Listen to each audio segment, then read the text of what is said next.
Hola, muy buenas tardes. A pocos minutos, a pocas horas ya de que termine este año 2020, este atípico año 2020. Y bueno, como ya es una tradición, se acostumbra a hacer o entramos en modo reflexión, pensando en las cosas que se alcanzaron, en las que no se alcanzaron, en las cosas negativas, positivas de un año que ha sido bastante difícil, un año que ha sido bastante complicado, mucho más para unos que para otros. Sin embargo, creo que todos de alguna otra forma tenemos que reflexionar sobre lo que fue este año, y quiero compartirlo con ustedes, a lo que he venido rumiando, pensando, masticando desde la semana pasada. Todo surge a partir de una circunstancia bastante extraña, pero me pareció bella.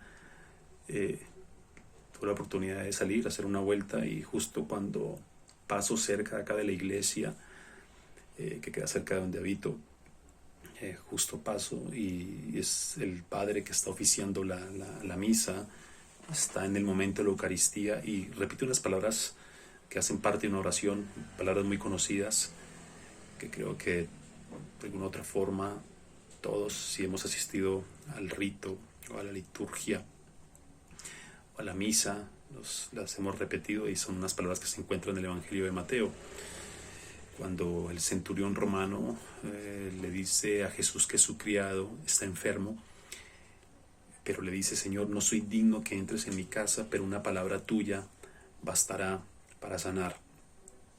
Y cuando escuché esa palabra me impactó mucho y me llevó a hacer una reflexión precisamente de lo que ha sido este año, ¿no? Este año 2020, con la circunstancia forzosa del virus que nos ha venido a confrontar en nuestra humanidad, ha venido a confrontarnos y a decirnos que somos vulnerables, que somos débiles, que cierta arrogancia que a veces manejamos creyéndonos superiores a otros, o por lo menos consciente e inconscientemente de eso.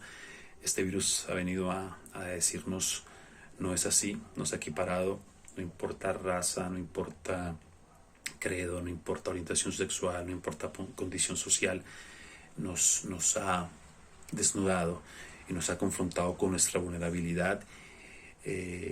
Ha venido a romper esa idea falsa de inmunidad que tenemos, y asimismo nos ha venido a confrontar también con esa forma de expresarnos impersonal, ¿no? Esa forma tan impersonal como la que a veces nos expresamos cuando nos referimos a la enfermedad, a la muerte o algo lamentable. Siempre creemos que son los otros los que se enferman, son los otros los que mueren, son los otros los que resultan afectados. Y este virus ha venido a decirnos que definitivamente no es así. Eh, y entonces tomé unas notas, hice alguna reflexión que quiero compartir con ustedes, y la relacioné con estas palabras que escuché del sacerdote, ¿no?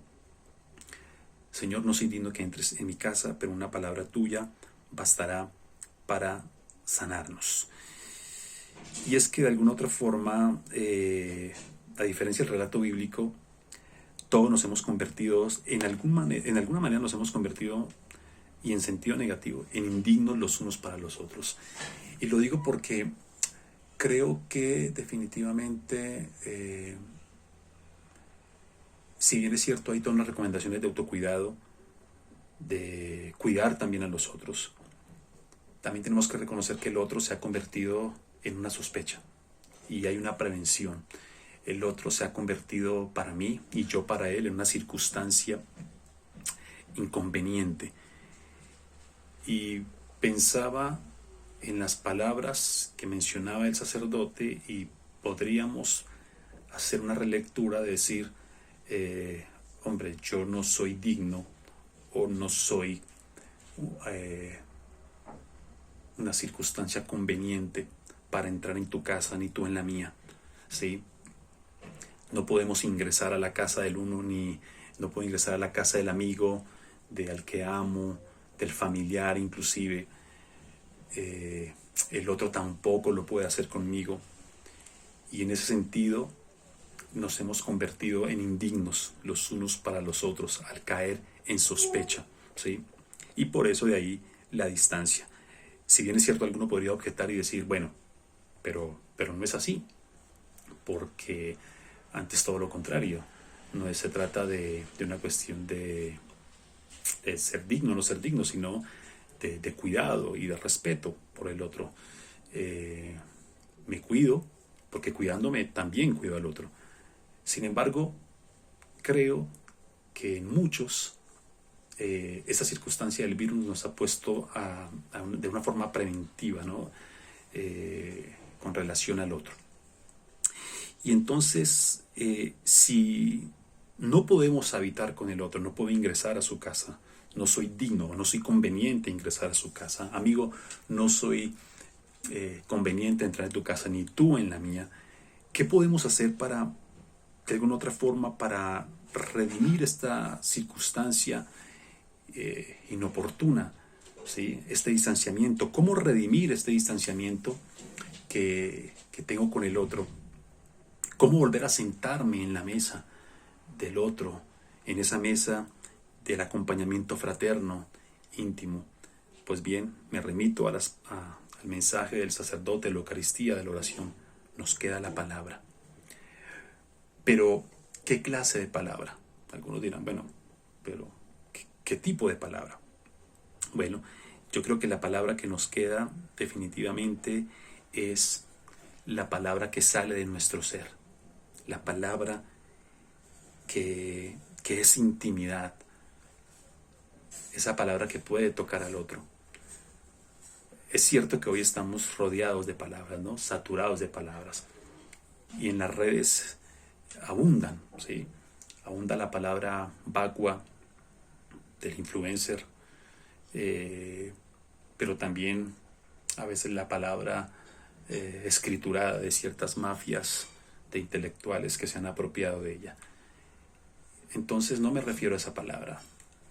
Quiero remitirme a un filósofo muy conocido que mencionó algo precioso sobre el lenguaje, sobre la palabra. Ese filósofo es un filósofo alemán llamado Heidegger. Y Heidegger dijo en alguna oportunidad, el lenguaje es la casa del ser. El lenguaje es la casa del ser. ¿Y qué significa esto de que el lenguaje es la casa del ser?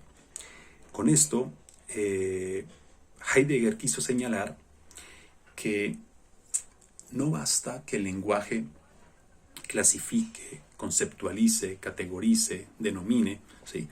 Porque con el lenguaje y con la palabra muchas veces lo que hacemos es eso, lo convertimos en mera herramienta, ¿no? Lo utilizamos para clasificar, conceptualizar, ¿sí? En pocas palabras, para objetivizar o para cosificar, ¿sí? Es la palabra como simple herramienta. Pero cuando Heidegger dice el lenguaje es la casa del ser, está queriendo decir que precisamente nosotros habitamos en el lenguaje, o que nuestro ser habita en el lenguaje. Y quiero explicarlo a partir de las palabras de otro pensador llamado Hugo Mujica, pensador, teólogo, poeta argentino, Hugo Mujica, que lo he mencionado en otras ocasiones, en un libro que él tiene que se llama La casa y otros ensayos. Él dice algo que es sumamente significativo, muy bello, para explicar esto de que el lenguaje es la casa del ser. Dice Hugo Mujica en su texto, hablando de la casa, él dice, la casa es lo propio, no lo apropiado. La casa es lo propio, no lo apropiado, haciendo una diferencia ontológica entre el ser y el tener. Y relaciono esto con lo que Heidegger dijo, es decir, no se trata de la palabra como una propiedad para decir algo apropiado. Se trata de la palabra como lo propio que me apropia. Se trata de la palabra como lo propio, lo íntimo, ¿sí?, de mi ser, que me apropia, que me toma. No es la palabra para informar sobre algo, ¿sí?, sino para manifestar a alguien mi mismo ser. No es conceptualización, es concepción, ¿sí? No es la palabra como manifestación de un contenido, dice Hugo Mujica, sino de un continente. La palabra da casa. En ese sentido, es cuando decimos que el lenguaje es la casa del ser, estamos hablando de que es el lenguaje o la palabra la que hace emerger el ser. No es la palabra para señalar lo que está ahí, ¿sí? Para decir eso es, conceptualizar, definir o clasificar, sino la palabra para hacer emerger o revelar nuestro verdadero ser. Pero entonces volvamos a la palabra de la oración de la Eucaristía. Señor, no soy digno de que entres en mi casa. Si las circunstancias actuales de la pandemia nos han hecho indignos o inapropiados los unos a los otros de entrar, de visitar en cuerpo las casas, la intimidad de quienes amamos, nos queda entonces la palabra como casa, la palabra como experiencia de habitar. Pero ya no se trata solamente de nuestro habitar, sino también del habitar del otro. Volvamos al ejemplo de la casa. La casa es intimidad. Esto dice Hugo Mujica. La casa es intimidad, pero también es apertura. Y dice algo muy bello. La casa es intimidad que se dilata volviéndose hospitalidad. La casa es el lugar, dice Hugo Mujica, donde residimos y residiendo recibimos al otro. Es apertura. Cuando la palabra de uno o una, se hace casa, no solo se hace casa para sí, sino también para el otro, para la otra. Dice una espiritualidad oriental, quien hospeda, hospeda a Dios por un día. La palabra es casa que se abre y permite que nos habitemos sin ocuparnos o estrecharnos. Pero no solo la palabra es casa, también es la escucha, que es la realización de esa palabra, su depósito. Nuestra palabra es casa para el otro, apertura de mi ser en el mismo sentido en que el otro, al escuchar igualmente, me invita a ingresar. Cuando doy la palabra, cuando esa palabra que sale del ser, esa palabra es casa para otro. Pero también cuando el otro se abre a la escucha, su escucha viene a ser palabra para mí. Es un hospedaje conjunto, es decir, yo me entrego en lo que entrego, ¿sí? Recibiendo, recibo. Es la palabra que posibilita el encuentro que no se puede entre los cuerpos, entre las pieles que han caído bajo sospecha. Con el Evangelio, la palabra entonces no solo se hace casa que guarda, que acoge, también se hace carne, una proyección de mi cuerpo que logra tocar al otro, a la otra. Jesús tocaba a los enfermos y hacía milagros tocándolos, pero en este caso no tocó al criado del centurión, sino que lanzó la palabra. Y ese es el milagro. El milagro más grande es que desde el distanciamiento, la carne que somos, desde este distanciamiento, la carne se vuelve verbo, la palabra, pero también confiando en que ese verbo se vuelve carne y pueda tocar a ese amado, a esa amada que la distancia le ha separado o le ha dejado. Hace unos días tuve la oportunidad cerca de Navidad hablar sobre cómo el verbo se hacía carne, ¿sí? Y no cambia mucho. Esto que estoy diciendo, cuando la palabra es una palabra del ser, es una palabra que se vuelve carne, alcanza a tocar al otro, ¿sí? Lo alcanza, es decir, se vuelve una palabra que acaricia esas lejanías. Es la expresión encarnada, cuando la palabra es una palabra del ser. La palabra es la casa del ser que viniendo y siendo en la palabra, hace de la palabra nuestro habitar. ¿Qué significa en su etimología habitar? Heidegger dice que habitar significa ser, existir, pero también tiene otro significado. Y habitar significa cuidar, significa curar, ¿sí? Cuando hablamos de habitar, hablamos nada menos y nada más que del lugar de cuidado, del lugar de protección. Proteger es cuidar y cuidar es curar. La palabra siendo casa y habitando en ella se convierte en nuestra experiencia de cuidado mutuo, de cuidado por el otro, de cuidar al otro, de cuidarme a mí mismo. Ahora, si habitar es cuidar, ¿sí? Y estoy diciendo que mediante la palabra podemos habitarnos los unos a los otros. Y si la palabra es cuidarnos, y cuidar significa curar, la pregunta es ¿de qué nos vamos a curar? ¿Qué cura la palabra?